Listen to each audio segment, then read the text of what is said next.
Benjamin's Bench Coffee Making Edition. I don't think I've got enough beans. One moment, please.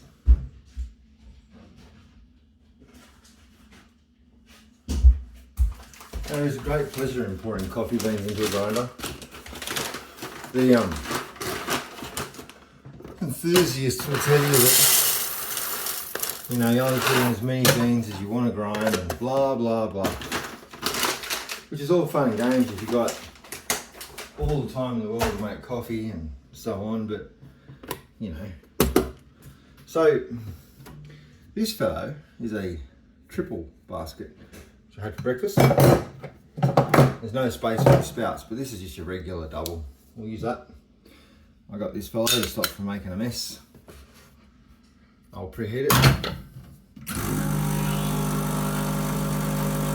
So when you pull the lever, moves a little plunger that turns on the pump and runs a set of valves that cause water to come out of here instead of out the pressure or left out into there.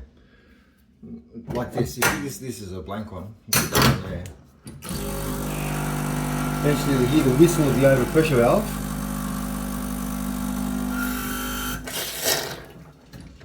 And flush the valve system. Very important to do it with regularity.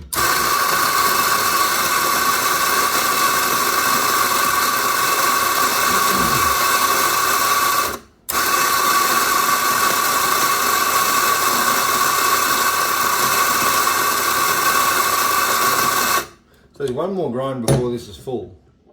It's just a timed grind. And these are these needly stirry things.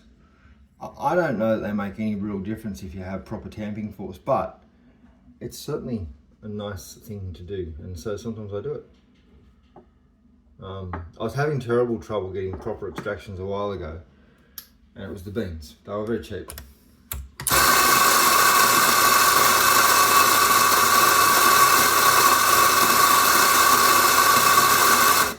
Quite delicious, but very cheap. So this is a heat exchanger machine. There's a boiler in here that runs the steam. And it doesn't have a thermometer, it has a pressure stat. There's a dial over here that also shows it. If the pressure in the boiler drops, the element comes on, and that's how it works. Not a thermostat, a pressure stat. Boiler pressure is kept at a constant level. And the hot water for coffee making is heated by running a pipe through the water in the boiler. It's called a heat exchanger machine. And for home use, it's probably better than a double boiler because the water that's making your coffee is pretty much fresh from the tank. It doesn't sit in a boiler and get cooked.